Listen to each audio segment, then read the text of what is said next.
2700 से ज़्यादा dealers, 14 manufacturing units और टाटा हाउसिंग से लेकर अडानी तक बड़े क्लाइंट्स। आखिर एशियन ग्रेनाइटो इंडिया लिमिटेड क्या काम करती है और क्या 1800 करोड़ की ये कंपनी इंडिया के रियल एस्टेट बूम का बड़ा फायदा उठा सकती है? चलिए आसान भाषा में समझते हैं।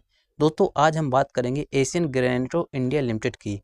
इस कंपनी की शुरुआत 1995 में हुई थी और ये tiles, marble, quartz, sanitary ware और बाथ वेयर प्रोडक्ट्स बनाती है। आसान भाषा में दोस्तों कहें तो जब घर, होटल, मॉल या ऑफिस बनता है तब floor tiles, wall tiles, marble, bathroom products की ज़रूरत पड़ती है और एशियन ग्रेनाइटो इसी इंडस्ट्रीज की बड़ी कंपनीज में से एक है। अब कंपनी के प्रोडक्ट्स के ऊपर नज़र डालें तो सबसे पहला सेरेमिक और वेटरिटी टाइल्स बनाती है। Company floor tiles, wall tiles, parking tiles, glazed vitrified tiles यानी GVT, polished vitrified tiles यानी पीवीटी और लार्ज फॉर्मेट प्रीमियम स्लैब्स बनाती है। इसके अलावा कंपनी मार्बल और क्वार्ट्ज सरफेसेस भी बनाती है जिनका इस्तेमाल लग्जरी होम, होटल्स और कमर्शियल प्रोजेक्ट्स में होता है। अब इंटरेस्टिंग बात, कंपनी सैनिटरी वेयर और बाथ वेयर बिजनेस में भी तेजी से एक्सपेंड कर रही है, यानी टॉयलेट्स, बेसिन, फैकेट्स, शॉवर्स और बाथरूम्स एसेसरीज भी खुद मैन्युफैक्चरिंग करती है।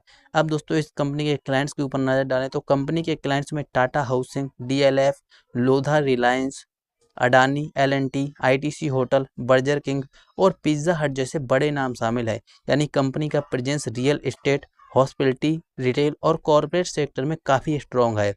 अब मैन्युफैक्चरिंग स्केल की बात करें तो कंपनी के पास 14 मैन्युफैक्चरिंग यूनिट्स हैं और ये इंडिया की 4th largest listed ceramic tiles company मानी जाती है।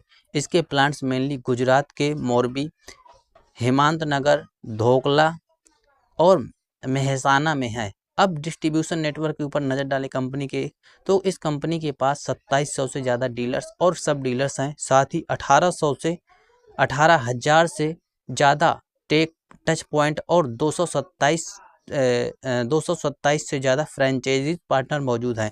मतलब रिटेल रीच काफ़ी मजबूत है।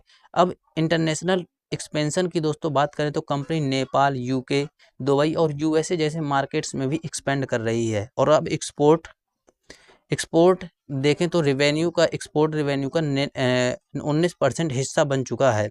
यानी कंपनी ग्लोबली प्रेजेंस बढ़ाने की कोशिश कर रही है। अब दोस्तों, सबसे बड़ा यहाँ पर ग्रोथ ट्रिगर की बात करें कंपनी के ऊपर तो कंपनी मोरबी में मेगा एक्सपेंशन कर रही है जहाँ नई जीवीटी टाइल और सैनिटरी वेयर प्लांट्स लगाए जा रहे हैं। इससे कंपनी थर्ड पार्टी सोर्सिंग कम करके इन हाउस मैन्युफैक्चरिंग बढ़ाना चाहती है। मतलब मार्जिन इंप्रूव करने की कोशिश हो रही है।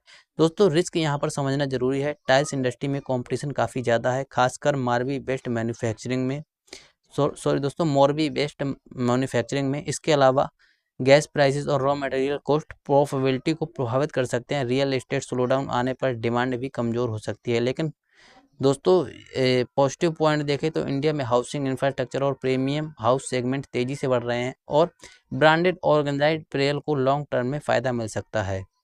तो दोस्तों, यही था आज का वीडियो। उम्मीद है इस वीडियो से आपको अच्छी जानकारी मिली होगी और किसी भी दोस्तों स्टॉक में निवेश करने से पहले खुद की रिसर्च जरूर करें।